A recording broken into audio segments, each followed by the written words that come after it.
வணக்கம். என் பேர் doctor SP Nisha. நான் ஒரு ஹோமியோபதி மருத்துவர். கடந்த 2006லேருந்து நான் ஹோமியோபதி பிராக்டிஸ் பண்றேன். இப்போ கல்யாணம் ஆயிருக்குன்னு வச்சுக்கோங்களேன். இப்போ கல்யாணம் ஆகி ஒரு 1 மந்த்லயே நெறைய பேர் வீட்ல வந்து கேட்க ஆரம்பிச்சுருவாங்க. "என்ன குழந்தை உண்டாயாச்சா? எதுவும் விசேஷமா?" அப்படின்னு கேட்க ஆரம்பிச்சுருவாங்க. இது வந்து ரொம்ப ஸ்ட்ரெஸ்ஃபுல்லா இருக்கும். இந்த நியூலி மேரிடுவங்களுக்கு புதுசா வந்து கல்யாணம் பண்ணியிருக்காங்க. இப்போ லவ் மேரேஜ் இல்ல அரேஞ்ச் மேரேஜ்னா இது இன்னும் ஸ்ட்ரெஸ்ஃபுல்லா இருக்கு. ஏன்னா 1 மந்த்ல வந்து இவங்களும் அவங்களும் வந்து ஒரு புரிதலே இருக்காது ஃபர்ஸ்ட்டு. ஸோ அதுக்குள்ளேயே வந்து இந்த வீட்ல வந்து ஒரு ஜாயிண்ட் ஃபேமிலியா இருந்தாங்கன்னா டக்குன்னு கேட்க ஆரம்பிச்சுருவாங்க.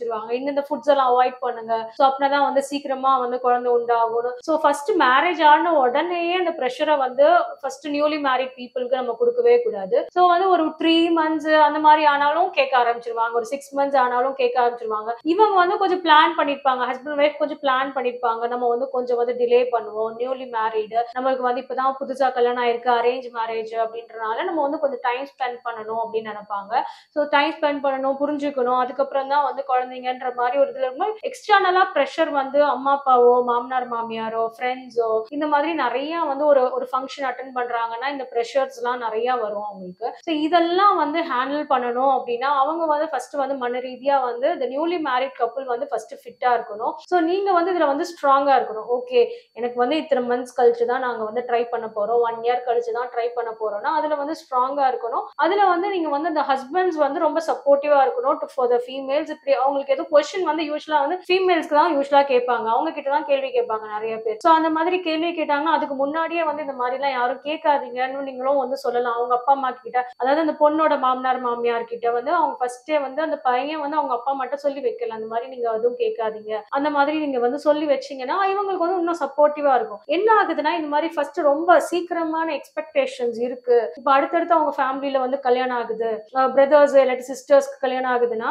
சோ ரெண்டாவது பொண்ணு வந்து ஃபர்ஸ்ட் ரெண்டாவது கல்யாணம் ஆன பொண்ணு ஃபர்ஸ்ட் கன்சீவ் ஆயிட்டாலும் இந்த ஃபர்ஸ்ட் கல்யாணம் ஆன பொண்ணுக்கு பயங்கர பிரஷர் வந்து ஆரம்பிச்சிடும். இன்னும் வந்து அவளுக்கு அவளுக்கு தானே ஃபர்ஸ்ட் கல்யாணம் ஆச்சு, அதுக்குள்ள அவள் கன்சீவ் ஆயிட்டா, இவன் இன்னும் கன்சீவ் ஆகல அப்படின்ற மாதிரி பிரஷர் உண்டாக ஆரம்பிச்சு. ஸோ இந்த மாதிரி அன்வான்ட் ப்ரெஷர்ஸ், அன்வான்ட் ஸ்ட்ரெஸ் இதெல்லாம் நம்மளே உருவாக்கிக்கிறது தான். ஸோ இந்த ஸ்ட்ரெஸ்ஸே வந்து நமக்கு வந்து நிறைய வந்து உங்களுக்கு வந்து ஃபார்ம் ஆறதுக்கே ஒரு ஹிண்ட்ரன்ஸ் மாதிரி இருக்கு. ஏன்னா நம்ம வந்து கான்ஸ்டன்டா அந்த ஸ்ட்ரெஸ்க்குள்ளேயே இருந்து நம்ம மூவ் ஆகுறோம். டெய்லி வந்து ஒரு நாட்களை நம்ம கடத்துறோம். நம்மளுக்கு வந்து எக்ஸ்டர்னலா வந்து ஏதாவது கேட்டுருவாங்களோன்ற ஒரு பயம் வந்து இருந்துகிட்டே இருக்கும். யாராவது புதுசா வீட்டுக்கு வந்தாலும் டக்குன்னு கேட்டுருவாங்களோ, இந்த மாதிரி கேட்டுருவாங்களோ. ஸோ இது வந்து நியூலி மேரிடுக்கு மட்டும் இல்ல, ஒரு 5 வருஷம் 10 வருஷம் கல்யாணம் ஆகி குழந்தை இல்லாதவங்களுக்கும் இதே ப்ராப்ளம்ஸ் இருக்கதான் செய்யுது. ஸோ இந்த மாதிரி வந்து ஒரு மன ரீதியா நம்ம ஒரு அழுத்தத்துல இருக்கோம், ஒரு ஸ்ட்ரெஸ்ல இருக்கோம், ஒரு டிப்ரெஷன்ல இருக்கோம் அப்படின்னாலுமே கண்டிப்பா இது வந்து நம்ம கருத்தரிக்கிறதுல நமக்கு வந்து ப்ராப்ளம்ஸ் வந்து உண்டு பண்ணும். இப்போ வந்து ஃபார் எக்ஸாம்பிள் அந்த கேர்ளுக்கு வந்து அந்த நியூலி மேரிட் கேர்ளுக்கு வந்து ஒரு 40 டேஸ் தள்ளி போகுது அப்படின்னா ஓவர் எக்ஸ்பெக்டேஷன்ஸ் வந்துடும் ஃபேமிலியில. ஒரு 10 நாள் தள்ளி போகுதுனாலே பயங்கர எக்ஸ்பெக்டேஷன்ஸ் வந்து 40 நாள் வந்து அவங்களுக்கு மென்சஸ் வந்துருச்சுன்னா அவங்க வந்து பயங்கரமா இன்னும் டிப்ரெஸ் ஆவாங்க. ஸோ ரொம்ப எக்ஸ்பெக்டேஷன்ஸ் வச்சுக்காதீங்க ஃபர்ஸ்ட் 1 இயர்ல. ஸோ ரொம்ப எக்ஸ்பெக்டேஷன்ஸ் வச்சுக்கிட்டீங்கன்னா நமக்கு எப்பவுமே டிசப்பாயின்மெண்ட்ல தான் போய் முடியும். ஸோ வந்து ரொம்ப கேஷுவலா இருங்க. எந்த கைண்ட் ஆஃப் ப்ரெஷர் வந்து உங்களுக்கு வந்து எக்ஸ்டர்னலா வருது, இப்போ ஃபேமிலி வைஸ் நிறைய பேருக்கு வந்து ஒரு ப்ராப்ளம்ஸ் இருக்கும். ஒரு அரேஞ்ச் மேரேஜ் அப்போ வந்து நியூவா ஒரு என்வரான்மெண்ட்ல அட்ஜஸ்ட் ஆகிறதுக்கு நிறைய ப்ராப்ளம்ஸ் இருக்கும். ஸோ இதெல்லாம் அக்கஸ்டம் ஆறதுக்கே நமக்கு வந்து ரொம்ப நாள் ஆகும். ஸோ இந்த மாதிரி ப்ராப்ளம்ஸ் எல்லாம் இருக்கும் போது நீங்க வந்து இதுல வந்து ரொம்ப கான்சென்ட்ரேட் பண்ணாதீங்க. இதை வந்து யாரும் எதுவும் சொன்னாங்கன்னா கூட ரொம்ப சீரியஸா எடுத்துக்காதீங்க.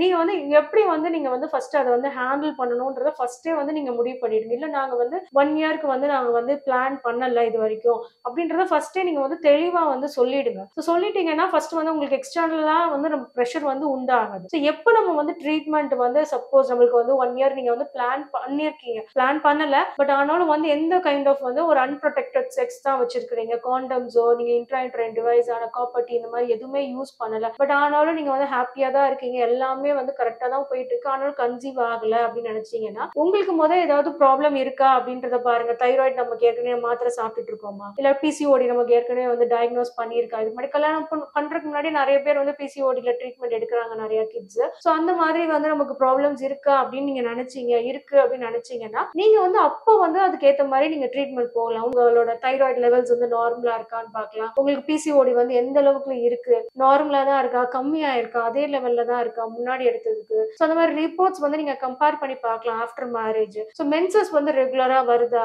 கரெக்டா சில பேருக்கு வந்து கல்யாணத்து வரைக்கும் நார்மலா வந்திருக்கும், கல்யாணத்துக்கு அப்புறம் இர்ரெகுலரா இருக்கும். 40 நாள் 50 நாளைக்கு ஒருக்க வந்து மென்சஸ் வர மாதிரி இருக்கும். ஸோ அந்த மாதிரி வருது அப்படின்னா நீங்க வந்து அந்த திருப்பி அந்த நார்மல் சைக்கிளுக்கு டியூன் ஆறதுக்கு சம் ஹார்மோனல் இம்பேலன்ஸ் உங்களுக்குள்ள நடந்திருக்கலாம், நிறைய ஸ்ட்ரெஸ்னால இந்த மாதிரி ப்ராப்ளம்ஸ் வந்திருக்கலாம். ஸோ இது ரிலேட்டடா நம்ம மைல்டா வந்து ஹோமியோபதி மெடிசன்ஸ் வந்து கொடுத்து கரெக்ஷன் பண்ணலாம். அதே மாதிரி நியூட்ரிஷனல் டெஃபிஷியன்சினால கூட நம்மளுக்கு வந்து இந்த மாதிரி ப்ராப்ளம்ஸ் வந்து வரலாம். அயன், கால்சியம், ஃபோலிக் ஆசிட் இந்த மாதிரி டெஃபிஷியன்சினால கூட நம்மளுக்கு ப்ராப்ளம்ஸ் வரலாம். அது ரிலேட்டடாவும் நம்ம ஹோமியோபதியில மெடிசன்ஸ் கொடுக்கலாம். ஸோ இந்த மாதிரி ஸ்ட்ரெஸ் இருக்கு, எக்ஸ்டர்னலா எனக்கு ஸ்ட்ரெஸ் இருக்கு, என்னோட மாமியார் வந்து அடிக்கடி வந்து எனக்கு ஸ்ட்ரெஸ் கொடுக்குறாங்க, ஈவன் என்னோட அம்மாவே அடிக்கடி எனக்கு கேட்கறாங்க, எனக்கு இதுவே வந்து ஒரு அழுத்தமா இருக்கு, ஸோ எல்லாரும் முன்னாடியும் வந்து எங்கேயோ ஃபங்க்ஷனுக்கு போனாலும் கஷ்டமா இருக்கு, ஸோ இந்த மாதிரி ஸ்ட்ரெஸ் இருக்கு அப்படின்னாலும் இதுக்குமே ஹோமியோபதியில ரொம்ப நல்ல மருந்தெல்லாம் இருக்கு. ஃபார் எக்ஸாம்பிள் நாட்ரம் மாதிரி, இக்னீஷியா இந்த மாதிரி மருந்தெல்லாம் இருக்கு. ஸோ இந்த மாதிரி கொடுக்கும் போதும் அவங்க வந்து நல்லா ரிலாக்ஸ் ஆகிறனால அவங்களுக்கு மென்சஸ்மே வந்து ரெகுலரா வர ஆரம்பிச்சதுன்னா நிறைய நமக்கு சான்சஸ் இருக்கு அவங்க நார்மலா கன்சீவ் ஆகிறதுக்கு. ஸோ